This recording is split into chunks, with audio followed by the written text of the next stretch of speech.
신약성경 마가복음 5장 25절부터 29절까지 읽겠습니다.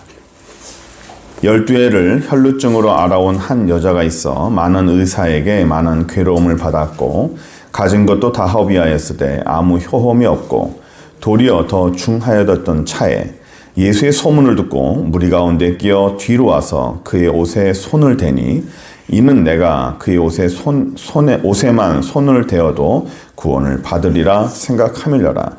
이에 그의 혈루 근원이 곧 마름에 병이 나은 줄을 몸에 깨달으니라. 아멘. 우리가 3년 가까이 이 땅에 코로나라는 게 왔죠. 한 번도 경험해보지 못한 그런 세상이었습니다. 요즘에야 좀 괜찮지만 초기에 코로나가 발병하면 그 사람이 누군지, 그 사람이 어디에 사는지, 그리고 그가 왔다 간 장소가 어디였는지 이게 전부 다 공개가 됐어요. 그래가지고 어디 길을 가려다 보면 옆에 사람이 저보고 그래요. 여기 가지 말지. 이 길 가지 말지. 여기 코로나 걸린 사람이 지나갔던 자리라는 거예요. 그러냐고. 저도 모르게 돌아갔어요. 이 골목길 가면 안 됩니다. 이 골목길에는 코로나 걸린 사람이 저 안에 있습니다. 이 아파트 가지 마세요. 이 아파트 이 동 자체가 이 동 안에 코로나 걸린 사람이 있습니다. 해서 그 동 자체가 격리가 되어버렸어요. 그래서 그런 사람들을 피해 다녔죠. 그런데 당사자들은 어땠을까요? 당사자들은 코로나가 걸리고 싶어 걸렸을까요? 내가 어디를 갔는데 내가 밥 먹은 그 건물 안에 코로나 걸린 사람이 있다고 그래가지고 같이 앉아 있었다는 이유만으로 격리가 돼버렸어요. 그렇죠?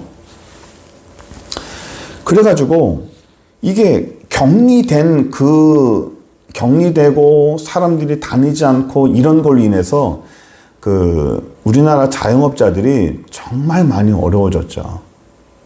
가게를 닫는 분도 정말 많아졌고 또 이것으로 인해서 타격받는 분도 굉장히 많아졌고 재정적으로도 힘들어졌고 사회적으로도 힘들어졌고 교회도 물론 힘들었어요. 가정, 사회, 기업, 자영업자 할 거 없이 모든 사람들이 다 어려워졌는데 그 모든 어려워진 거에 가장 큰 출발이 뭐냐면 격리라는 겁니다. 격리. 사람들과 떨어져 가지고 혼자 지내겠다는 거예요. 저희 집도 코로나 다 걸렸어요. 코로나 걸렸었는데 저희는 가족이 4살인데 3사람이 걸리고 1사람이 안 걸렸어요. 그러면 우리는 보통 코로나 걸린 사람들이 격리하죠. 격리해서 너 따로 가 있어. 우리는 여기 있을게. 3사람이 걸리고 1사람이 안 걸리니까 3대1로 다수결을 이겨서 3사람이 집에 있을 테니까 안 걸린 네가 나가. 그래서 1사람을 쫓아냈어요.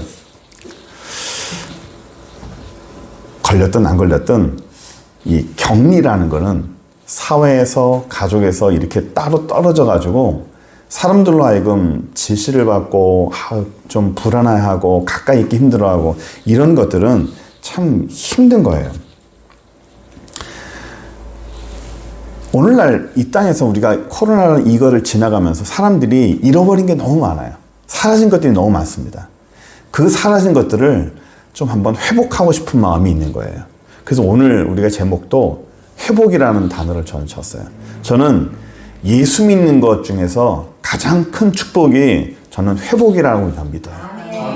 예수 믿어가지고 가장 좋고 가장 실감나게 다가오는 것 중에 하나가 바로 저는 회복이라는 단어입니다. 그리고 우리가 4월 둘째 주 우리가 부활절도 하겠지만 저는 부활절에서도 부활절 설교할 때 가장 많이 다루는 주제가 역시 회복이에요. 얼마나 이 생명의 회복, 은혜의 회복, 모든 것에 대한 회복입니다. 생명의 회복. 그래서 오늘은 또 이 회복에 대해서 우리가 하려고 하는데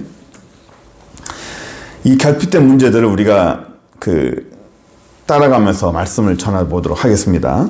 예수님께서 오늘 21절 한번 볼까요? 21절 보시면 예수께서 배를 타시고 저편 건너가시는데 호수예요. 큰 무리가 그에게는 모이고는 이에 바닷가에 계시다니. 이제 이스라엘에서는 물이 많이 모이면 바다예요. 그 호수인데 그 호수에 예수님께서 가셨어요. 22절 보세요. 회당장 중에 하나인 야이로라 하는 이가 와서 예수를 보고 발 아래 엎드렸어요. 3절. 많이 간과하여 가르되 내 어린 딸이 죽게 됐으니까 오셔서 그 위에 손을 얹어서 그로 구원을 얻게 살게 해주십시오. 그러니까 회당장 야이로라는 사람이 갑자기 예수님을 찾아와가지고 내 딸이 좀 죽게 됐으니까 오셔서 기도해 주시면 내 딸이 살겠습니다 라고 하는 내용이에요. 그 내용을 예수님께서 듣고 오케이 내가 가줄게. 가서 내가 치료를 해줄게 라고 하는 내용이 오늘 본문 바로 앞에 있어요. 그래서 예수님께서 회당장 야이로의 딸을 고쳐주려고 일어나서 가시는 길이었습니다. 가시다가 오늘 우리가 읽은 이 본문의 내용이 갑자기 나오는 거예요. 12년 동안 혈루병 걸린 여인을 만나서 예수님께서 그를 치료해 주시는 과정이 이 내용이 나와요. 그리고 그 다음에 뒤로 지나고 나면 36절 보면 드디어 다시 앞에 나왔던 23절까지 나왔던 그 회당장 야이로의 딸을 고치시는 사건이 그 뒤에 다시 나와요. 그러니까 회당장 야이로의 딸을 고치신 사건들이 양쪽에 나오고요. 그 중간에 오늘 우리가 읽은 12년 동안 혈루병을 걸린 여인의 병 고친 사건이 나오는 거예요. 이거를 성경에서는 뭐라고 말하냐면 샌드위치 기법이라고 그래요. 샌드위치가 양쪽에 이렇게 있고 그 안에 이제 내용물이 있잖아요. 그것처럼 이 12년 동안 혈루병 걸린 여인이 가운데 있고 양쪽에 이 야이로의 딸을 고치는 사건이 있는 거예요. 무엇을 위해서 하나를 가지고 양쪽으로 나눴을까? 제가 이번 주하고 다음 주에 연속으로 2번 해서 오늘은 12년 혈루병 걸린 여인을 하고 다음 주에는 야이로의 딸을 고치신 그 사건을 할 거예요. 이 샌드위치 기법을 성경에서 왜 얘기했는지, 왜 사건을 하나씩 따로 두지 않고 반을 나눠가지고 이렇게 2개로 나눴는지 우리가 성경을 보면서 왜 그랬는지를 우리가 좀 더 알아보려고 하고요. 먼저 오늘 우리가 볼 것은 12년 동안 혈루병 걸린 여인을 고치는 그 사건을 우리가 좀 보려고 합니다. 혈루병이라는 거는요, 나병과 같은 그런 심각성입니다. 나병은 문둥병이죠. 문둥병은 정말 불치고 어려운 병입니다. 저주받은 병이라 했어요. 그런데 혈루병은 그렇게 몸이 고통스럽거나 그렇게 심각한 건 아니에요. 그런데 문제는 뭐냐면 혈루병이란 여인들이 하혈하는 건데 멈추지 않는 거예요. 멈추지 않는 겁니다. 그럼 이게 병인 병이죠. 그러나 성경에서는 그 사람이 아픈 거지만 주변에게 해를 끼치진 않잖아요. 그렇죠? 해를 끼치진 않아요. 그런데 이것에 대해서 레위기 15장에서 자세히 얘기한 게 있습니다. 이 혈루병 것이 어떤 것인지 한번 설명해 드릴게요. 이스라엘 자손에게 고해라. 누구든지 몸에 유출병이 있으면 그 유출병을 인해서 뭐한 자라? 부정한 자라. 3절. 유출병을 말미암아 부정함이 일어나니 곧 몸에서 흘러나오니 그것이 엉켜서니 부정한 즉 유출병이 있는 자는 눕는 상은 앉은 자리를 말해요. 침대. 부정하고 그가 앉았던 자리도 부정하고 그 침상에 접촉한 자는 옷을 빨고 물로 몸을 씻을 것이며 저녁까지 부정할 것이라. 그러니까 본인이 아니라 다른 사람이 그 사람이 앉았던 자리에 앉아도 그 사람이 부정하다는 거예요. 유출병이 있는 자에 앉았던 자는 옷을 빨고 물로 몸을 씻을 것이고 저녁까지 부정하리라.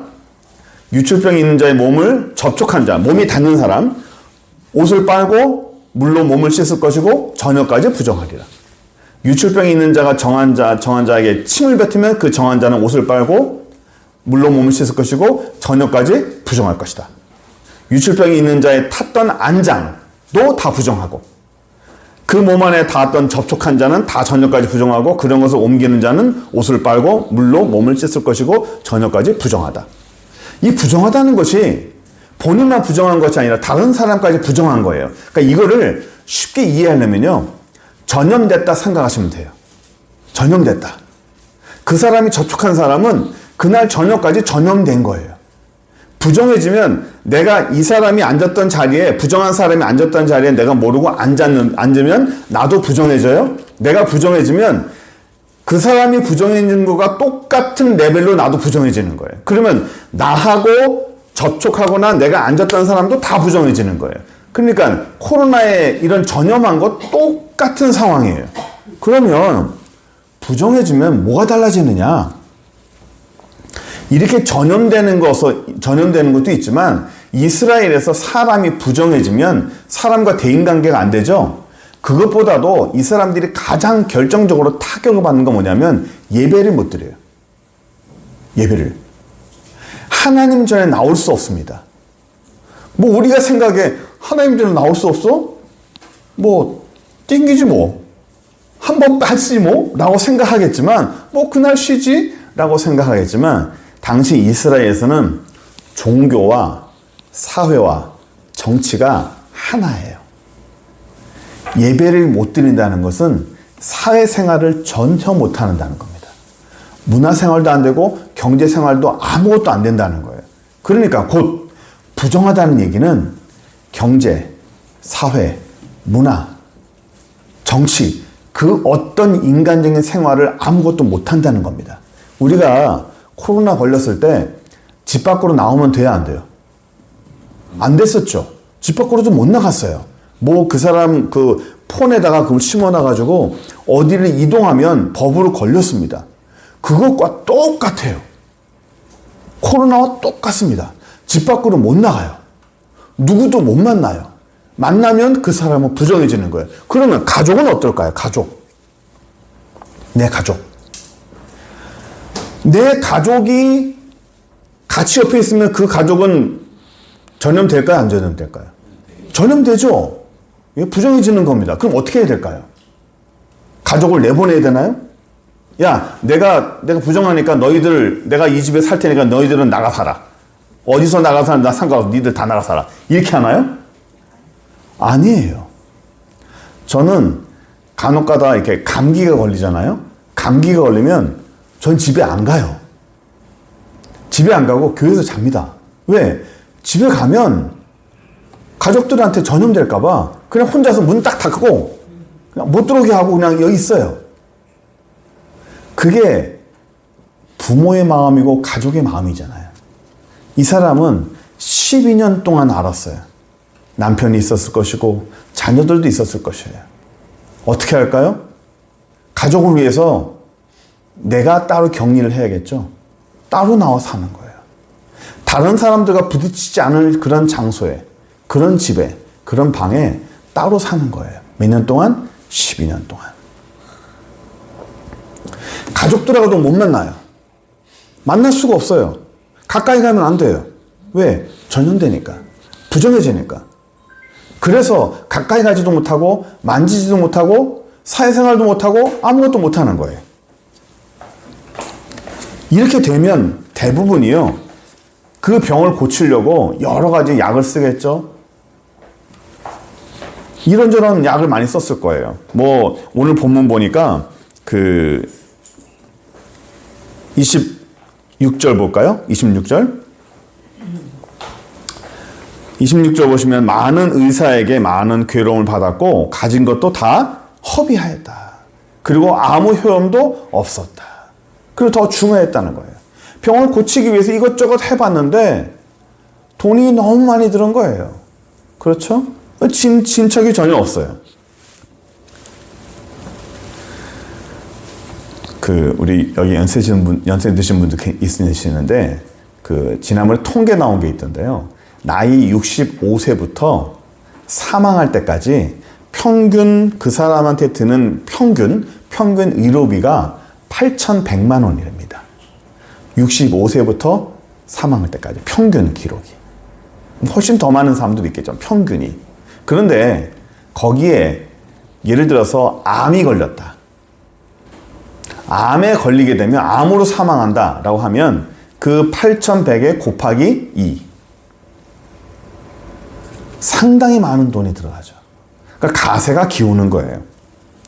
누구든지 어디 가정이 있는지 가족 중에서 환자가 한 명 있으면요. 온 가족이 다 힘들어요. 재정도 많이 나가고요. 참 어려워져요. 이 혈루병 걸린 여인이 결국에는 그 현실이라는 벼랑 끝에 서 있는 거예요.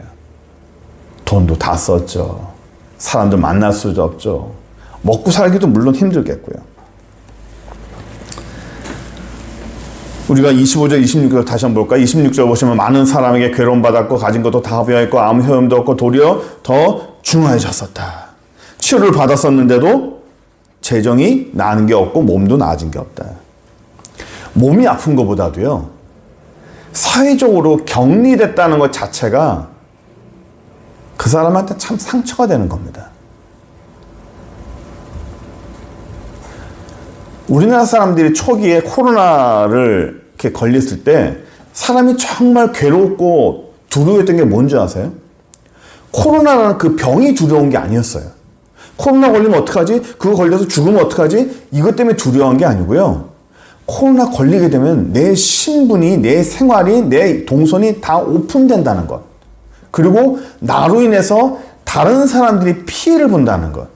그게 너무너무 힘들고 두려웠던 거죠. 저도 굉장히 걱정을 했어요. 만약에 걸리면 어떡하지? 만약에 걸리게 되면 우리 집이 목사집인 거 다 아는데 아파트에 걸리게 되면 아파트 전체가 격리되잖아요. 얼마나 실례입니까? 그럼 어떡하지? 다른 사람한테 피해를 주면 어떡하지? 이것 때문에 참 많이 걱정을 했었어요.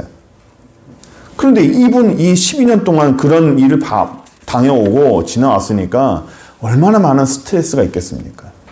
빛이 안 보이는 거예요. 1년도 아니고요. 우리는 지금 거의 3년 가까이 되는데도 얼마나 지겨워요. 마스크 얼마나 지겹습니까? 겨울에는 모르겠는데 여름에 너무너무 힘든 거예요. 얼마 전에 깜빡 잊고 버스 탔다가 쫓겨났어요. 마스크 안 쓰고 탔다고. 평상시에 마스크 벗고 탔다가 마스크 생각 없이 탔다가 기사님 되게 뭐랑 당장 내리라고 막 그래서 미안하다고 내렸어요. 얼마나 창피하든지. 이렇게 살다가 이 여인한테 소망이 생겼어요. 뭐냐면 예수님이 근처에 왔다는 거예요. 병을 고치신 사람들의 예수님이 왔다는 거예요. 죽은 사람도 살렸다라고 하는 것이 귀에 들려온 거예요. 좌절된 인생, 절망된 인생. 12년 동안도 못 고쳤는데, 12년 동안 했는데도 못 고쳤는데, 살 수 있을까? 절망해서 소망을 주는 소식인 거예요. 저는 우리 예수를 믿는 사람의 최대의 장점과 큰 어떤 이점, 어떤 특혜라 할까요? 이런 한 줄기 빛이에요. 정말 많은 사람들이 어떤 여러 가지 사건들 때문에 절망하고 쓰러지고 다 이렇게 좌절합니다. 그런데 예수 믿는 사람이 다른 이유는요, 그런 절망의 그런 상황 속에서 우리 하나님께서 한 줄기 빛을 보여줘요. 아멘. 이게 있구나 하고 그 빛을 보고 사람이 좌절하지 않아요. 끝까지 가지 않아요. 절벽 끝에 서는 건 누구나 다 그런 경험들이 다 있잖아요. 절벽 끝에 서는 건 다 그럴 수 있어요. 그런데 그 절벽 끝에서 뛰어내리느냐, 내가 살 수 있겠구나, 이런 길이 생기는구나 라고 길을 보여주시는 게 이게 엄청나게 다르다니까요. 그러니까 마지막에는요, 사느냐 죽느냐는 달라져요. 나눠지는 겁니다. 24절 잠깐만 볼까요? 24절 보시면 제가 24절 해놨어요. 맨 마지막에. 24절 보시면 이에 그와 함께 가실새 큰 무리가 따라가며 에워싸 밀더라. 이게 어디냐면 예수님께서 그 야이로의 딸을 고치시려고 가는 과정이에요. 야이로의 딸을 고치시려고 가는 과정에 예수님이 함께 서고 뒤에 큰 무리가 막 따르는 거예요. 그러니까 대선 후보가 막 움직이면 그 주변엔 정말 많은 사람이 따르잖아요. 그거와 비슷해요.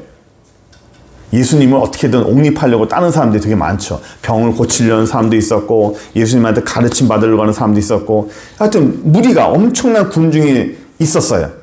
이게 24절에 제시가 된 것은 그 뒤에 있는 그 얘기를 하려고 하는 건데 한번 보세요. 사람들이 이렇게 막 둘러싸여 있잖아요. 그럼 예수님을 만나야 되겠죠. 이 부정한 여인이 예수님을 만나면 군중들 사이를 지나가야 되잖아요. 그러면 사람들하고 몸이 부딪히겠죠. 부딪히면 그 사람들은 어떻게 돼요? 부정한 사람이 되잖아요. 이거는 범죄잖아요. 그렇죠. 우리가 코로나 때 이 코로나 걸린 사람이 대낮에 막 이 길거리 활보하고 시장을 다니면 그거를 우리는 범죄라 그랬잖아요. 그것과 똑같은 거예요.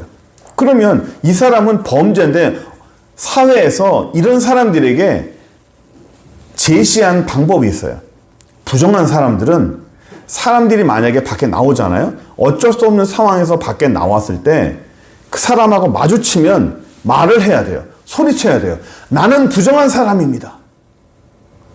그러니까 오늘날로 말하면 나는 코로나 걸린 사람입니다. 나한테 오지 마세요 라고 소리쳐야 돼요. 나는 코로나 걸린 사람이니까 내 근처로 오지 마세요 라고 소리쳐야 되는 겁니다. 그것처럼 나는 부정한 사람이니까 오지 마세요. 내 근처로 오지 마세요 라고 소리쳐야 돼요. 그런 거를 하지 않고 근처에 와서 그 사람이 부정한 사람이라는 게 들키면 그 사람은 그 자리에서 돌 맞아 죽습니다. 법이 그래요. 돌로 그 사람을 때려가지고 죽여도 죄가 안 돼요. 이만큼 사회적으로 부정하다는 것이 엄청나게 그 사람들에게 영향력을 미치는 거예요. 나는 부정한 사람이라고 소리쳐야 되는 거예요. 사람들에게 알려야 되는 겁니다. 근데 이 여자는 어떻게 했어요? 안 알렸어요. 만약에 알리지 않았다가 사람들이 나를 아는데 그 사이를 들어갔다가 그것이 만약에 들통나면 자기는 어떻게 되는 거예요? 죽는 겁니다. 돌 맞아서 죽는 겁니다. 실제로 돌을 들어서 때려요. 죽습니다. 이 당시 고대의 법이 그랬어요. 그런데 이 여인은 무리들이 다 둘러싸고 있는데 그것을 뚫고 갑니다. 27절, 28절 봅시다. 예수의 소문을 듣고 무리 가운데 끼어서 뒤로 와서 그의 옷에 손을 대니 무리 가운데 끼어가지고 그 사이를 비집고 들어왔어요. 뒤로. 죽음을 각오한 거예요. 내가 저 사이에 들어갔다가 나를 알아보는 사람이 있으면 나는 그 자리에서 죽은 목숨입니다. 우리가 지난번에 각오하는 믿음이라고 들었죠. 성경에서 말씀 배웠어요. 믿음이 여러 가지가 있지만 각오하는 믿음이라 했어요. 죽을 것을 각오하고 그래 깨지자 죽거나 살거나 둘 중에 하나다. 승부수의 믿음도 얘기했었죠. 승부수를 한번 걸어보는 거예요. 여기서 이 자리에서 변함없이 그냥 살거나 아니면 내가 한번 죽게 살기로 한번 각오하고 승부수를 한번 걸어보자 하고 그 무리 가운데서 뚫고 나가보는 겁니다. 이게 믿음이라고요. 성경에서는 이걸 말하고 싶은 겁니다.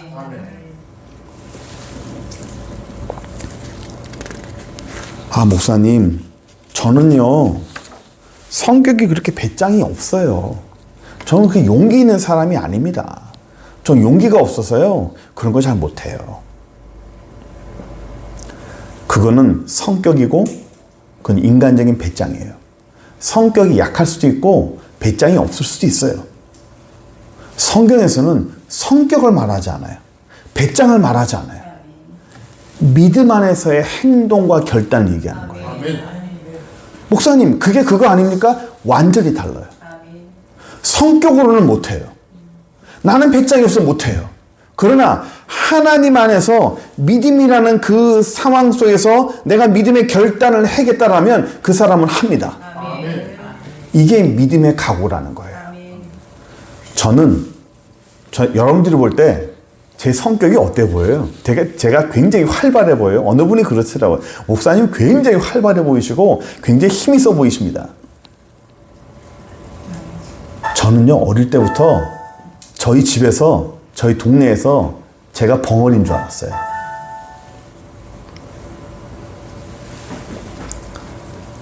제가 말을 안 하고 다녔어요. 말을 안 해요. 말하는 걸 정말 싫어해요. 움직이는 거 정말 싫어해요. 소극적, 내성적 그런 사람이 없습니다. 교회 가서 한마디 말도 안 해요. 왜 이렇게 됐냐고요? 만든 거예요. 주의를 하다 보니까. 목사를 하려 보면 하나님의 하라해서 그냥 순종한 것 뿐이에요. 그러면 제 성격은 막 그렇게 막 용기 내고 하는 성격입니까? 못해요, 저는. 저는 용기 없어요.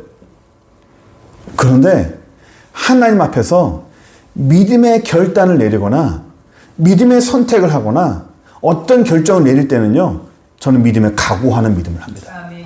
저는 승부수를 냅니다. 아, 목사님이 좀 성격이 원래 강한 거 아십니까? 아닙니다. 제 성격 그런 사람 아닙니다. 저희 가족한테 물어보세요. 나약하기 이를 데 없는 사람입니다. 그런데 하나님 앞에서는요, 강해요. 하나님 앞에서는요, 저는 당당해요.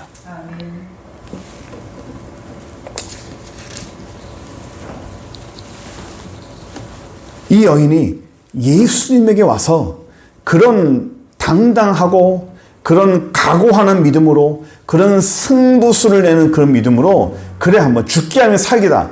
그의 옷에 손만 대도 내가 나을 것이다. 28절 한번 볼까요? 이는 내가 그의 옷에 손만 대어도 구원을 받으리라. 내가 나을 것이라는 그 말입니다. 내가 그 옷에 손만 대도 나을 것이다. 왜? 이분은 죽은 자도 살렸던 분이다. 이분은 정말 많은 사람 살렸던 분이니까 내가 그분이 나한테 손 얹고 기도 안 해도 내가 그분 근처 가서 손만 대도 내가 나을 것 같아라는 마음이 든 거예요. 그것이 내 생각이 아니고요. 그게 하나님이 주신 생각이에요. 하나님이 주신 믿음이에요. 그래서 손을 냈더니 어떻게 됐어요? 나았어요. 29절 볼까요? 예, 그의 혈로 근원이 곧 마름에 병이 나은 줄을 몸에 깨달으니라. 본인이 알아요. 본인이 깨달아요. 12년 동안 어떤 사람도 못 고친 병이었어요. 12년 동안 어떤 돈으로도 못 고친 병이었어요.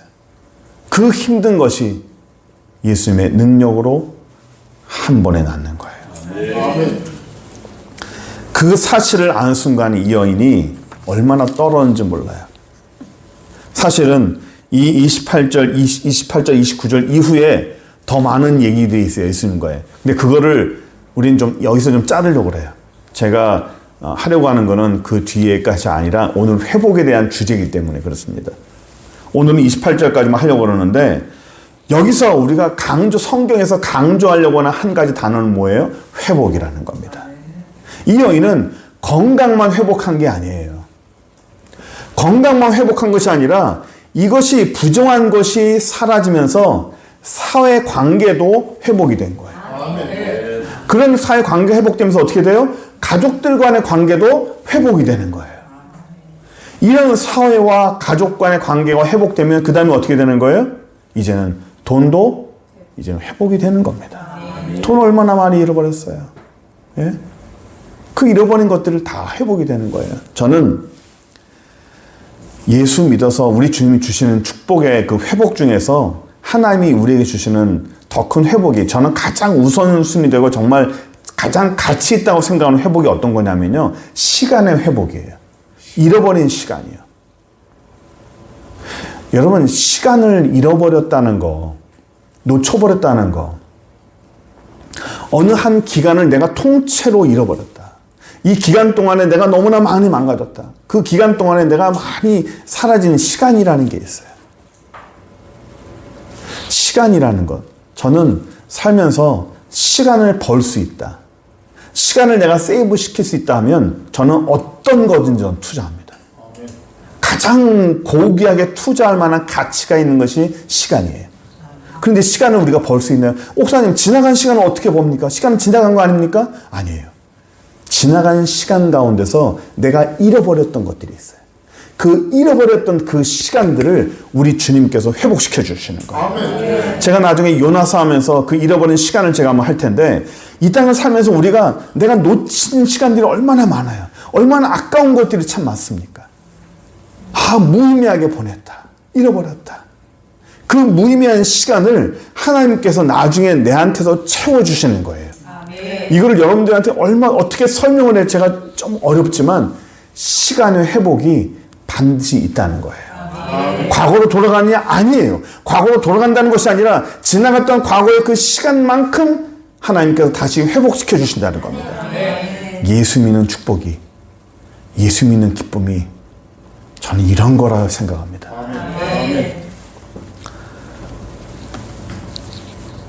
이 여인은 예수님 만나면서 병도 고쳐지고 뭐 가족 간의 회복도 되고, 이 회복의 은혜가 살아계셔서 역사하신 옛날 2000년 전에만 나타난 것이 아니라, 이 여인에게만 회복된 것이 아니라 우리에게도 회복이 돼요.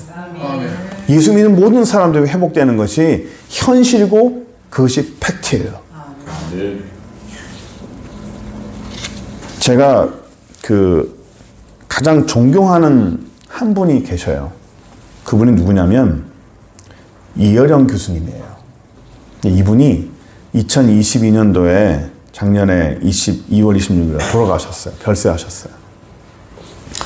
한국의 정신세계 정신문화를 이끌고 오셨던 석학입니다. 이분이 2007년도에 예수를 믿었어요. 예수 믿고요, 확 변했어요.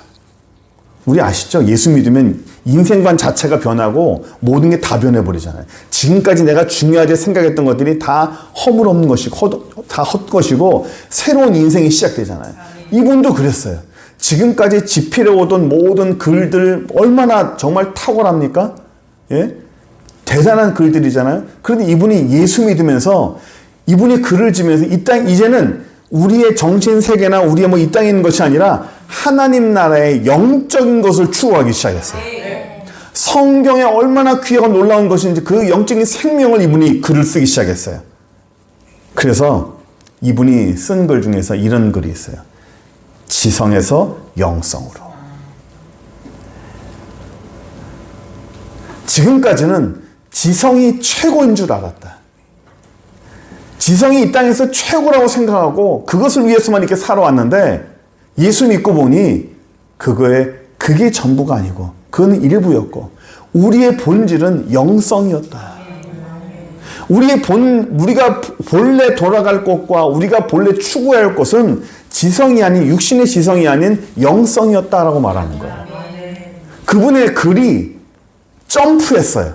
세상 사람들이 보면 뭐야 이거 완전히 다른 얘기하고 뭔 소리 하는 거야? 라고 생각하겠지만, 제가 글을 볼 때는요, 이 땅에서 우리가 어떤 이데아나 이런 걸 생각하는 그런 글이 아닌 영적인 그런 높이로 굉장히 갑자기 확 높아진 이분의 영성 있는 글이 있습니다.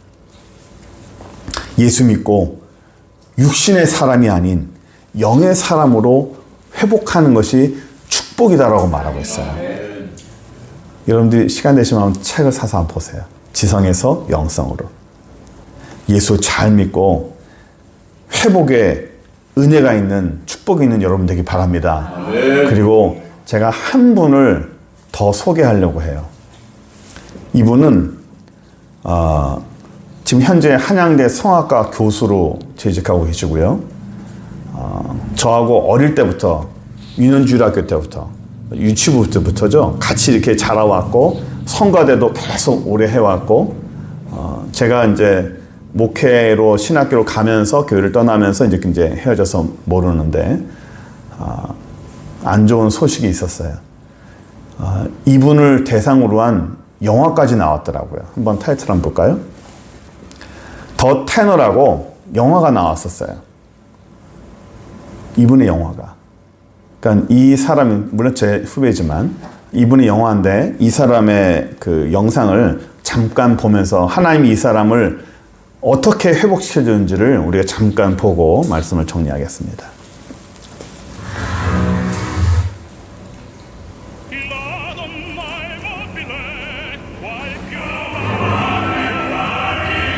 배재철 집사입니다. 소리 좀 키워주세요.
국제오페라에서 장래가 촉망되던 2005년 가을, 바제처는 목소리에 이상을 느낀다.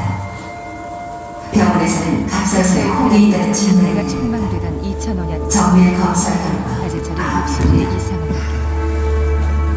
병원에서는 갑상선에 혹이 있다는 진단을 내렸다. 정밀 암살과는 예상보다 넓게 퍼져 있었다. 8시간 넘게 계속된 수술. 결국 암세포와 함께 암세포 성들이 움직이는 신경까지 절단하면서 목숨을 잃어버린 8시간 것이다. 넘게 계속된 수술. 결국 암세포와 이번에는 함께 성들이 바제처는 움직이는 성대 기능을 신경까지 회복하는 절단하면서 수술을 받았다. 목소리를 잃어버린 것이다. 바제처는 성대 기능을 회복하는 수술을 받았다. 목소리를 잃어버리고 노래도 전혀 못 불렀어요.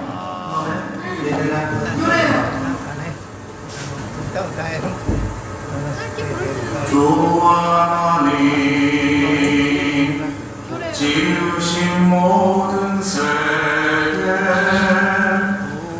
내 마음속에 세계적인 테너를 꿈꾸던 가수는 수술 끝 위에 누워 노래를 해야만 하는 사람. 세계적인 테너를 꿈꾸던 가수. 수술 때 위에 누워 노래를 해야만 하는 사람.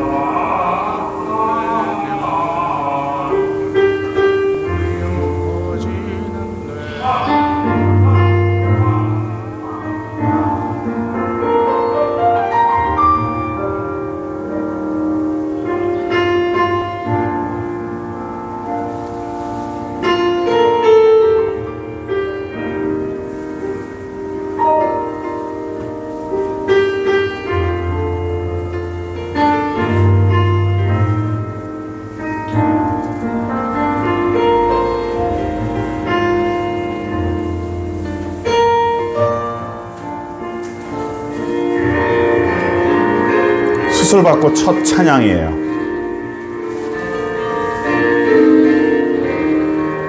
목소리가 안 나오는데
것을 보면서 제가 얼마나 울었는지, 지금 한양대 교수로서 회복이 다 되고, 뭐 옛날처럼 완벽하게 그 유럽에서 그렇게 칭송받았던 뭐 신성이다, 천년에 한번 나올까 말까 했던 그런 성악가다라는 그런 명칭은, 호칭은 이제 사라졌지만, 그래도 하나님 옆에 인생이 달라졌어요. 그전엔 자기를 위해서, 자기의 명예를 위해 살았다면, 이제는 학교 교수도 하면서 정말 수많은 사람들 전도하고, 하나님이 정말 살아계시다는 걸, 자기의 목소리와 자기 인생을 다시 회복시켜 주신 분은 하나님이라는 것을 고백하면서 정말 믿음의 사람으로 살고 있습니다. 저는 그게 진짜 복된 사람이라고 믿어요. 하나님 앞에서 내가 진짜 하나님 앞에 행복한 사람이구나 라는 것을 나를 위해 사는 것이 아니라 하나님 나를 위해 사는 그 인생이 정말 복될 줄 믿습니다. 자, 우리 모두도 하나님이 주시는 그런 회복의 은혜, 채워주시는 은혜, 우리가 잃어버린 것이 있다면 하나님 내가 이런 것이 잃어버렸는데 그것을 좀 회복시켜 주시고 채워달라고 기도하는 저 여러분들에게 바랍니다. 기도합시다. 전능하신 하나님 감사합니다. 우리가 이 땅을 살면서 하늘의 능력과 그 은혜를 우리가 추구하기 원합니다. 세상 모든 사람들은 자기를 위해서, 자기 인생을 위하여, 나의 욕심을 위하여, 명예를 위하여 살지만 우리가 주 하나님을 위하여, 하나님 나라를 위하여 우리가 살기 원합니다. 우리에게 회복을 주시는 하나님, 우리가 인생을 살면서 놓쳐버린 것들이 참 많은데 우리가 주님 앞에 더 헌신하고 희생하여 하나님을 닮아가는 삶을 살아가면서 우리에게 주시는 그 회복의 은혜를 우리가 누릴 수 있도록 인도하여 주옵소서. 물질을 잃어버렸습니까? 건강을 잃어버렸습니까? 관계를 잃어버리고 또 시간을 잃어버렸습니까? 잃어버린 모든 것들이 주 하나님 앞에 하나씩 하나씩 회복되어지고 채워져 갈 수 있도록 하늘의 복을 허락하여 주옵소서. 예수 그리스도의 이름으로 기도드립니다. 아멘. 지금은 우리 주 예수 그리스도의 무한하신 은혜와 우리 주 하나님 아버지의 지극하신 그 사랑하심과 성령 하나님의 감화감동 역사하심이 우리 하나님 앞에서 믿음의 귀한 삶을 살고 또 하늘로 주시는 그 회복의 은혜를 누리고 나는 귀한 영혼들 머리머리 위에, 그들의 가정과 생업과 자녀 위에 이제로부터 영원토록 함께 있을지어다. 아멘.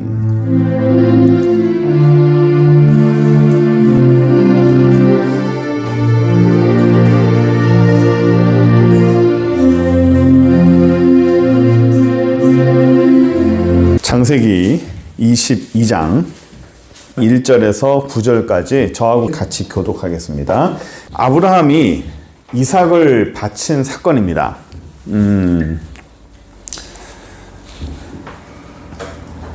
내용적으로 보면 마무리는 하나님이 아브라함을 테스트하고 아브라함의 믿음을 테스트하고 오직 하나님 외에는 다른 것을 의지하는 것이 아무것도 없다라는 것을 하나님이 확인하기 위해서 아브라함을 테스트하고 아브라함을 달아보는 사건 중에 하나예요. 하나님은 우리 인생을 참 많이 달아봐요. 테스트를 참 많이 해봐요. 네가 정말 날 사랑하느냐? 네가 정말 믿음이 있느냐? 믿음이 있다고 하면 네가 얼마나 믿음이 있는지, 네가 나를 전적으로 의지하느냐? 그럼 네가 나를 얼마나 전적으로 의지하는지를 하나님은 항상 저울에 달아봐요. 어떤 사건을 계기로 해서 믿음을 테스트하고 하나님을 향한 신앙을 테스트하고 하나님을 얼마나 신뢰하는지를 항상 달아봐요. 그리고 그것을 따라서 하나님께서 복을 주시고 축복 주시고 응답 주시고 여러 가지 것을 주시는 거예요. 제가 누누이 말씀드렸지만 구원은 우리에게 조건이 아니에요. 구원은 조건문이 아닙니다. 구원은 무조건이에요. 하나님의 전적인 은혜고 전적인 능력이에요. 그래서 우리로 하여금 내가 무언가를 잘해서 구원받았다는 말을 못하게끔 하나님의 전적인 은혜로 우리에게 주어주세요. 그런데 그 외에 하나님이 우리에게 주시는 응답, 하나님의 사랑, 이 모든 것들은 다 전부 다 이게 들어와요. 이런 단어가 들어옵니다. if. 조건절. 만약에, 그러니까 구약의 모든 문구는 다 그래요. 만약에 너희가 내 말대로 내 언약을 지키고 내 말을 잘 지키면 이러이러한 축복을 줄 것이고 만약에 내 말과 내 언약을 지키지 아니하면 너희에게는 그런 축복이 없다라는 거예요. 아주 간단하죠. 명료합니다. 만약에 너희가 내 말을 지키면 또 너희가 내 말을 지키지 아니하면 이러한 복은 없다라는 거예요. 그래서 하나님의 약속과 약속 뭐 이런 축복 약속과 축복은 조건적이에요. 그래서 내가 어떻게 하느냐에 따라서 우리의 그 은혜가 주어지는데 우리에게 축복을 줄 때도 항상 하나님은 우리에게 먼저 제시를 해요. 네가 먼저 헌신해봐. 네가 먼저 나에게 내놔봐. 네가 먼저 나에게 무언가를 보여봐. 네가 먼저 나에게 무언가를 헌신해봐. 그래서 하나님께서 우리에게 헌신할 기회를 줘요. 희한하게 축복을 받는 사람은요. 하나님 앞에 축복을 받는 사람은 축복받을 짓을 해요. 예? 축복받을 일이 생겨요. 응답받을 일이 생겨요. 왜 그러냐면 하나님이 그 사람에게 축복을 주기 위해서 그 일을 하게끔 상황을 만들어요. 축복받을 만한 일을 헌신할 만한 일을 줘요. 그래서 헌신도 아무나 하는 게 아니죠. 희생도 아무나 하는 게 아니에요. 믿음이 있어야 하죠. 그 사람 안에 하나님이 믿음을 주어주고 헌신할 만한 믿음을 불어넣어 주세요. 그러면 내 안에 무언가 평소에는 내가 그렇지 않은데 갑자기 내가 믿음이 생기고 하나님 앞에 헌신하고 싶어져. 그러면 그 헌신을 딱 하는 거예요. 그 헌신하고 믿음의 결단을 내린 것이 내 열심이 아니라니까요. 내 열심으로 내 성실함으로 내가 결단한 게 아니라 하나님이 내 안에 믿음을 주셔서 내가 그 결단을 할 수 있게 한 거예요. 그러니까 그것은 내가 결정한 게 아니라고요. 예? 네가 결정한 게 아니라고요. 우리 황 집사님이 우리 교회 나오는 이런 과정들이 있었잖아요. 그것이 본인이 결단한 게 아니에요. 하나님이 그 사람에게 그런 마음을 준 거예요. 아까 제가 테스트 한다고 그랬죠? 제가 일부러 저기 사상에서 양산까지 제가 심부름 보냈어요. 그래서 새벽에 심부름 보내가지고 교회 아직 안 나온 사람인데 심부름 보내서 그걸 들고 우리 교회까지 가져와라. 이거는 무리수입니다. 상식적으로 절대로 그렇게 하지 않아요. 저도 일반 사람들한테 절대 그런 무리수를 던지지 않습니다. 그건 무례한 거예요. 무례한 겁니다. 그러면 왜 목사님이 그런 무례한 행동을, 그런 무례한 일들을 그렇게 하느냐? 이 사람이 하나님이 보내신 사람인지 아닌지를 저는 알아보고 싶은 거예요. 하나님이 보내신 사람이라면 제가 무리한 부탁을 했을 때 그 사람이 허락하고 그걸 갔다 오게 해 주십시오. 제가 기도하고 아침에 했어요. 그랬더니 예 알겠습니다 하더라고요. 그래도 몰라. 지켜보자. 갔다 오더라고요. 아 하나님이 보낸 사람이구나. 하나님이 보내준 사람이구나. 하고 제가 받아들이고 그 다음에 더 하나님 진척을 된 거예요. 그러니까 제가 여기까지 응답이 있었어요. 그 응답이 확실인지 맞는지를 저도 해본 거예요. 테스트를 해본 겁니다. 사람을 통해서 기도원처럼 또 하나님도 맞는 것처럼. 그러니까 이 모든 것들은 그 무리한 부탁을 일반 사람 같았으면요 화낼 일이에요. 그렇죠. 화낼 일입니다. 저런 인간이 다 있어. 아무리 자기가 목사지만 어떻게 나한테 이런 말을 해? 라고 화낼 수 있어요. 그런데 그것이 본인이 안에서 화가 안 나는 거예요. 속으로는 모르지만 어쨌든 그것을 본인이 행한 거예요. 그것은 본인의 결단이 아니라니까요. 내가 성실해서 뭐 하지 라고는 그런 성실함이 아니라 하나님이 그 안에 그런 마음을 준 거예요. 헌신하는 마음을 준 거라고요. 그래서 그런 헌신과 더불어서 그런 헌신이 있으면 반드시 뭐가 따라와요? 축복이 따라오는 거예요. 이거는 공식과 같아요. 하나님 앞에 내가 헌신하면 그 헌신에 대한 대가를 하나님께서 주시는 거예요. 하나님은 이유 없이 그냥 툭 던져주는 법이 없어요. 야, 너 가만 보니까 요즘에 내가 너한테 뭔가 주고 싶어. 왜요? 그냥 이유 없어. 그냥 너한테 주고 싶어 하고 툭 던지는 법은 없어요. 물론 하나님 우리에게 좋은 걸 주세요. 그런데 항상 하나님께서는 우리에게 항상 조건을 딱 줘요. 야, 네 헌신하는 거 보니까, 네 희생하는 거 보니까 이거 받아도 충분하다. 내가 너한테 줄 거를 내가 이만큼을 먼저 준비를 해놨는데 너한테 딱 필요한 거야. 이게 너한테 정말 필요한 건데 그냥 줄 수는 없고 너 나한테 헌신해봐.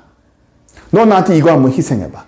너 힘들거지만 다른 사람한테는 힘든 거고 정말 어려운 거지만 너 이거 한번 해봐. 시간 한번 헌신해봐. 물질 한번 헌신해봐. 몸 한번 헌신해봐. 시간 한번 헌신해봐. 어떻게든 무엇이든 가장 힘든 것을 한번 해봐. 라고 하나님이 나에게 요구를 하시는 거예요. 그 요구하시는 것은 쉬운 건 요구하지 않아요. 하나님이 우리에게 쉬운 거 요구해요? 지금까지 여러분들에게 하나님께 무언가를 요구하실 때 쉬운 거를 요구하신 적이 있어요? 단 한 번도 하나님은 쉬운 걸 요구하지 않아요. 어려운 걸 요구해요. 그런데 남들은 못해도 나는 할 수 있는 것을 하나님은 요구하세요. 정말 힘든데 하나님은 그 사람이 갈등을 하고 어려운 걸 알지만 그 갈등 가운데서 결국에는 하나님 앞에 헌신할 걸 하나님은 알아요. 힘들지만 하나님 앞에 어려운 결단할 걸 하나님은 아세요. 그래서 그걸 알고 네가 어려울 거야. 힘든 결단할 거야. 하지만 나는 네가 결단할 걸 알아. 해서 하나님은 그 사람에게 결단을 요구하시는 무언가를 주세요. 그러면 그 사람이 예스를 하면 오케이, 난 네가 헌신할 줄 알았어 하면서 미리 준비한 걸 딱 주시는 거예요.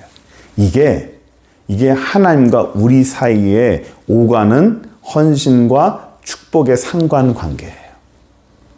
내가 무언가를 받고 싶어요? 내가 무언가 큰 거를 뭔가 좀 해결을 받고 싶어요? 문제 해결을 받는 게 있어요? 이 문제를 해결해야 되는데 내 안에 결핍된 게 뭔가 있는데 이걸 정말 받고 싶어요? 우리 사모하고 저는 이제는 우리가 요령이 있어요. 그래 무언가를 받고 싶잖아요? 그러면 찾아요. 하나님 앞에 헌신할 게 뭔가 없을까? 하나님 앞에 희생할 게 뭔가 없을까?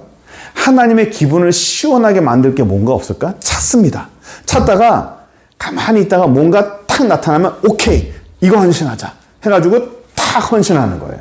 근데 아무리 찾아도 헌신할 게 없을 때가 있어요. 어떨 때는 뭐 돈도 없고요, 뭐 헌신할 만한 건덕지도 없고 뭔가 아무것도 없을 때가 있어요. 그럼 어떻게 할까요? 그때는 예? 맞아요. 그때 몸으로 헌신하는 거예요. 몸으로 어떻게 헌신할까요? 금식하는 거야. 아무것도 없을 때는 뭔가 하나님께 드리고 싶고 뭔가 하나님께 헌신하고 싶고 하나님 앞에 뭔가 점수를 따고 싶고 응답은 빨리 받고 싶은데 뭔가 할 수 있는 게 아무것도 없을 때 내가 갖고 있는 게 아무것도 없다고 느낄 때 그때 금식하는 거예요. 그럼 우리 하나님의 모습을 제가 보여드릴게요. 이렇게 이따가 저랑 우리 사모 금식하잖아요. 그럼 가만히 앉아 계시다가 뿔떡 일어나서 왜 그래? 왜 그러는 거야? 도대체 왜 금식하는 거야? 나한테 도대체 뭘 원하는 거야? 이런 식으로 하나님이 접근을 하세요. 그래서 금식이 되게 빨라요. 응답도 빠르고.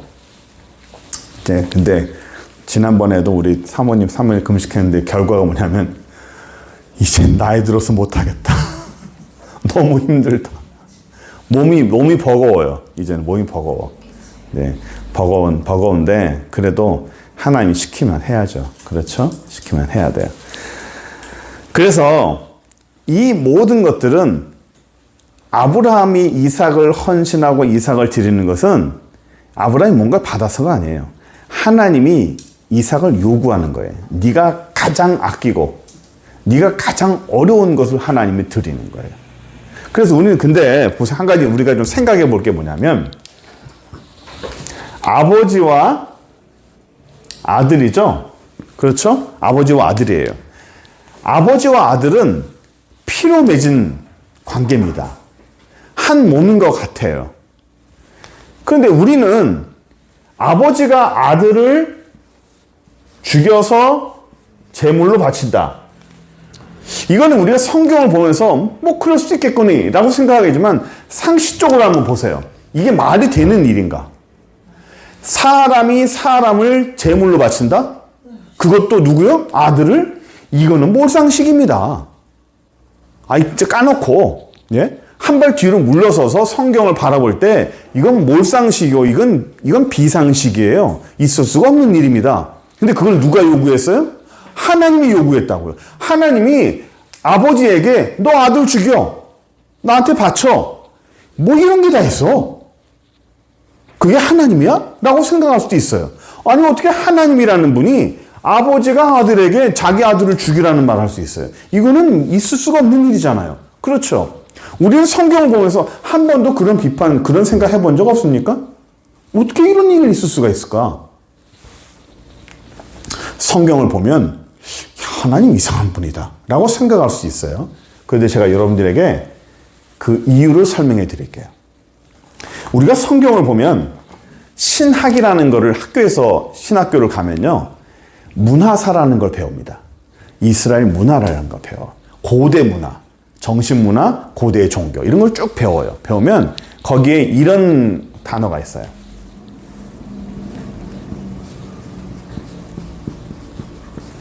몰렉, 그모스. 이게 뭐냐면 다 신이에요, 신. 몰렉 신, 그모스 신입니다. 몰렉 신과 그모스 신이 뭐냐면 이스라엘에서 자주 등장하는 신, 여러분들 아는 게 뭐 있을까요? 자주 등장하는 우상. 바알 신, 아세라 신. 그죠? 그런 흔히 많이 등장하죠? 고대에는요, 이 몰렉 신이라는 게 가나안 땅, 그러니까 이스라엘 지방에 있었어요. 그모스 신이라는 것도 있었습니다. 이 몰렉 신과 그모스 신은 어떤 거냐면요. 인신공양.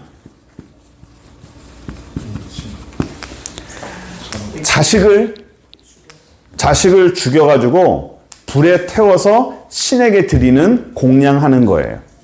우리나라도 인신공양이 있었어요. 우리나라 전설의 그 동화책에 어디죠? 인신공양하는 그 소설이 있습니다. 심청전, 그렇죠. 심청전. 심청전에 인신공양하는 게 있죠. 왜 사람을 바치죠? 예, 바다의 신이 원해요? 바다 신이 사람 먹고 자라요?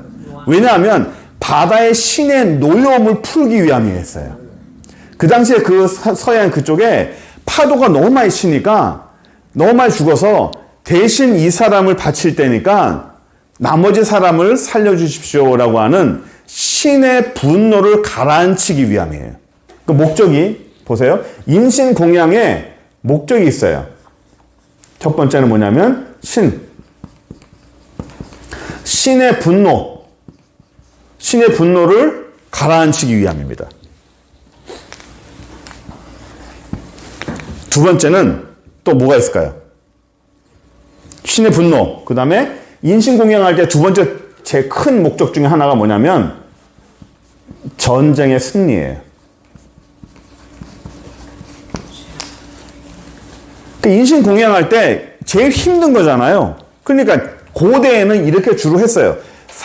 이 신의 분노를 가라앉히기 위해서, 그리고 전쟁의 승리를 위해서. 그 다음에 이것이 지나고 난 다음에는요, 농경사회가 들어와서 어떤 일이 벌어지냐면 신에게 인신공양은 아니지만 신에게 제사 드리는 기본적인 목적은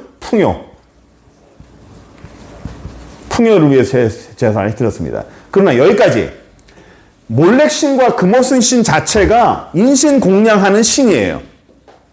자식을 제사를 드릴 때 이 신에게 드리는 거예요. 몰렉 신에게. 당시에 이게 성행했어요. 그러니까 신의 모양이 어떠냐면 그 신이 이게 사람 모양을 하고 있고 손을 이렇게 들고 있어요. 신 모양이 손을 들고 있는데 수평이 아니라 이렇게 기울었어요. 안쪽으로 기울어서 이 안에는 불을 떼고 있고요. 이 손 위에다가 아이를 얹어 놓습니다.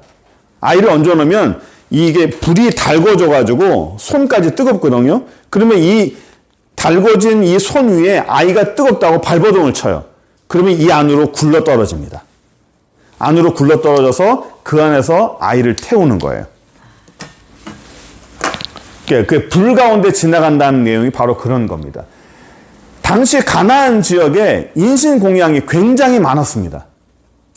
여러 가지가 굉장히 많았어요. 여러분들에게 그 샘플을 하나 보여드릴게요. 레위기 한번 보십시오. 레위기 18장 21절. 레위기 18장 21절 한번 찾아보세요. 누가 먼저 찾으면 읽어주세요. 레위기 18장 21절 먼저 찾으신 분이 읽어주세요. 예, 18장 21절.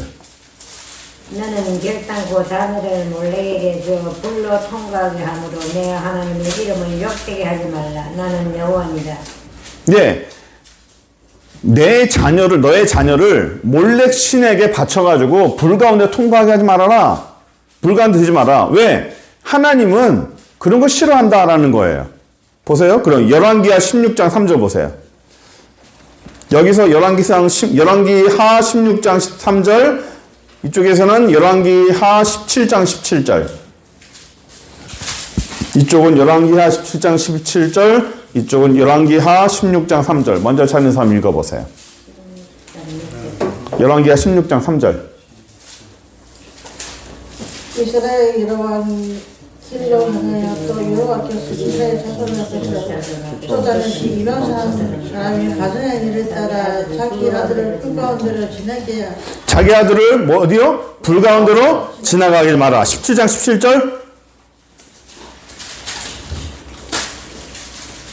또 자기 자녀를 불 가운데로 지나가게 하며 복술과 시술을 행하고 스스로 팔며 여호와 보시기에 악을 행하고. 예, 보세요. 자, 보세요. 자, 지금 가나안 지역에 몰렉신과 그모스 신이 자기 아들을 바치는 이런 인신 공양하는 제사들이 성행했었습니다. 많았어요. 이미 있었어요.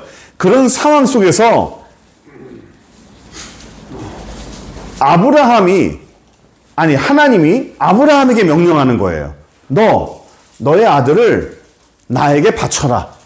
라고 한다면 아브라함이 생각할 때 그것이 굉장히 당황스럽고 힘들었겠지만 당시에 성행했던 사회 분위기였다고요. 무슨 얘기인지 아십니까? 당시에 자녀를 드리는 그런 몰렉 신에게 주는 그런 그 제사 형식이 굉장히 성행했다고요. 그것에 대해서 아브라함은 그렇게 이상하게 받아들이지 않았을 거란 말입니다. 오늘날에는 자녀를 많이 안 낳잖아요. 그렇죠? 많이 안 낳아요. 많이 안 낳고 많이 안 낳더라도 생존율이 높습니다. 고대에는 아이를 무지하게 많이 낳았어요. 무지하게 많이 낳았는데 생존율이 10% 20%밖에 안 됐어요.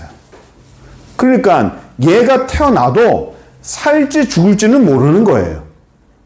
얘가 태어나도. 우리는 아이가 태어나면 얘가 죽는다는 생각을 합니까? 안 하죠. 근데 고대에는 아이가 태어나도 얘는 죽을 확률이 훨씬 많았어요.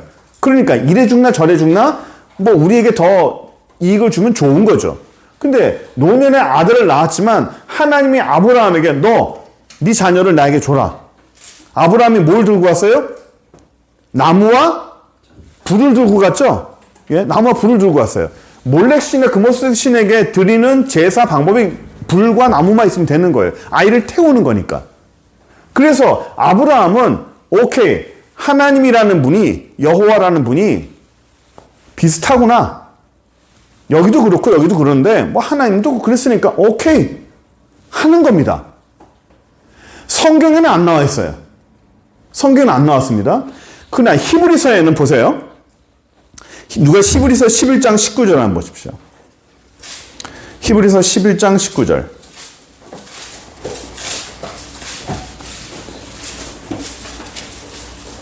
그가 하나님이 능히 이삭을 죽인 자 가운데서 다시 살리신 줄로 생각한지라 비육컨대 그를 죽인 자 가운데서도 더 받은 뜻이니라. 예, 보세요.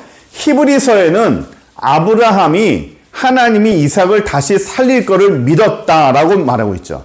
그렇죠. 이것은 결과론인 거예요. 결과론인 거. 결과론적이고 뒤에 와서 그것을 해석한 겁니다. 그러나 당시 문화권에서는 이런 일이 있었다는 거예요. 그러니까 성경만 보면 아브라함이 전혀 고민 안 하고 그냥 바로 가지고 역시 아브라함 믿음이 대단해. 우리는 박수를 치겠지만 당시의 사회 문화가 이런 게 있었다고요. 이런 인신공양하는 그런 사회 문화가 있었습니다. 몰렉 신에게 그모스 신에게 이런 거 드리는 그런 사회 문화가 많았었어요. 그러니까 예를 들어 몰렉 신 같은 경우에는 몰렉 신은 주로 암몬 자손 있죠. 암몬 자손이 사는 그 지역에 이런 일들이 상당히 많았고, 또 하나는 여기 금오스 신 같은 경우는 모압 족속 있죠. 각 지역마다 이런 인신 공양하는 형식이 있지만 그 이름은 달라요. 좀 달라요. 다르지만 다 같아요. 같습니다. 그러니까 몰렉이라는 단어가 나중에는 밀렉, 뭐 히브리에는 말콤 이렇게 바뀌어요.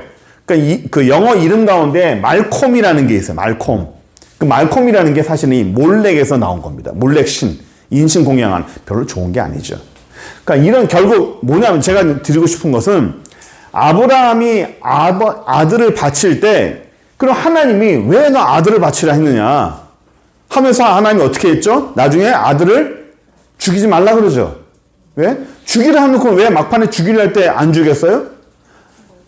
예, 성경에는 네가 나를 정말 사랑하는지 안 하는지를 내가 보기 위함이다라고 하잖아요. 그렇죠. 그런데 또 하나 사회 문화적인 배경 속에서 또 하나 우리가 잡아야 될 것은 뭐냐면 나는 얘네들과는 다른 하나님이라는 거예요. 이런 신들과는 다른 자기 아들을 제물로 바치는 그런 안 좋은 습성, 그런 건 하나님은 싫어한다는 거예요. 나는 이런 것 또한 싫어한다. 그래서 하나님은 이런 인신 공양하는 이 신을 굉장히 배격하십니다. 절대로 하지 마라. 그건 아니다라는 거죠. 계속적으로 말씀하시는 거예요. 이 이후에도 이 몰렉과 금오스 신의 가나안 땅에 굉장히 성행을 해요. 아주 오랫동안에. 다윗 시대에도 역시 성행했었어요. 그런데 하나님은 하지 말라는 거죠. 이방 신들이 그런 거 할지라도 나의 사람들은, 나의 하나님의 사람들은, 백성들은 그런 거 하지 말아라는 거죠. 아브라함에게 이걸 시켰을 때 아브라함이 따라 했지만 나는 그전에 너희들이 사회에 사던 그런 하나님과는 다른 하나님이라는 거예요. 나 여호와는 생명을 사랑하고 자녀를 사랑하는 그런 신이지 너희와 같은 그런 인신 공양하는 그런 신과는 다른 분이라는 걸 하나님께서는 아브라함에게 보여주신 거예요. 하나님은 달라요. 다르다고요. 우리 예수님은 달라요. 제가 이 얘기를 왜 하냐면 우리가 성경을 보면서 성경에 드러나 있는 겉으로 드러나는 것 외에도 그것이 나타나기까지 배경적으로 그런 일들이 있었다는 것을 여러분들에게 가르쳐드리고 싶은 거예요. 성경에서 보이지 못하는 하나님이 아브라함에 가르쳐주고 싶었던 그런 내용들입니다. 제가 메시아도 얘기했었죠. 메시아가 당시 예수님 하나가 아니었어요. 사람들이 왜 부활을 얘기했었죠? 부활을 강조했던 이유는 수많은 메시아들이 있었어요. 예수님 전후로 정말 많은 메시아들이 나타났어요. 그 메시아들이 어떻게 했다고 그랬죠? 로마 군인들에 의해서 전부 암살당했다고 그랬죠? 전부 죽었어요. 그리고 일부러 죽였어요. 왜 암살을 했느냐? 그 메시아라는 사람만 죽이면 거기를 따르는 하수인들 전부 다 와해되기 때문에. 그래서 로마 군인들은 메시아라고 주장하고 자의반 타의반 했던 그 메시아들을 전부 다 죽인 거예요. 예수님은 누구 손에 죽었죠? 로마 군인들에 의해서 죽었죠. 그렇죠? 똑같이 로마 군인들에 죽었어요. 근데 그들과 차이점이 뭐죠? 살아나셨어요. 부활하신 거예요. 하나님의 생명을 주관하는 것은 하나님이기 때문에 하나님 외에는 사람이 다시 살 수 없다는 것이 당시 사람들의 기본적인 상식이었어요. 그래서 제자들이 예수님의 부활을 외친 거예요. 너희들이 알고 있는 수많은 메시아들 다 죽지 않느냐? 다 외해듣지 않느냐? 이분은 다시 살아나셨다. 하나님의 아들이기 때문에 다시 살아나셨다. 이분이 진짜 메시아다. 우리가 그동안 기다렸던 진짜 메시아가 바로 이분이다라고 제자들이 강조했던 이유가 바로 그런 것 중에 하나입니다. 그래서 우리가 성경을 보면서 성경뿐만 아니라 이런 일들 우리가 알아야 성경을 더 많이 배우지 않겠습니까? 더 깊게 배우면서 우리가 지금 잠깐 이 22장을 들어갈 때 22장이 되게 깊어요. 더 많은 것을 우리가 해야 되기 때문에 잠깐 배경 설명을 제가 개론을 잠깐 한 겁니다. 그래서 하나님 앞에서 아브라함에게 하나님은 어떤 의도를 가지고 어떤 의미를 가지고 이런 일을 벌이셨는지를 우리가 좀 더 알면 좀 더 은혜스럽고 하나님의 의도를 우리가 이해할 수 있으리라 생각합니다. 기도하겠습니다. 전능하신 하나님 감사합니다. 우리 하나님은 세상의 신과 다르고 이 땅의 악한 사람들의 의도와 그들의 목적과는 분명한 다른 하나님을 우리는 볼 수 있습니다. 생명을 사랑하시고 가정을 사랑하시고 우리의 모든 자녀를 사랑하신 그 하나님의 그 마음을 우리가 알 수 있습니다. 주여 저희를 사랑하여 주시고 아브라함과 이삭을 사랑하듯이 우리 인생도 사랑하여 주시고 우리 모든 성도들도 선한 일들로 이끌어 역사하여 주옵소서. 예수 그리스도의 이름으로 기도드립니다. 아멘.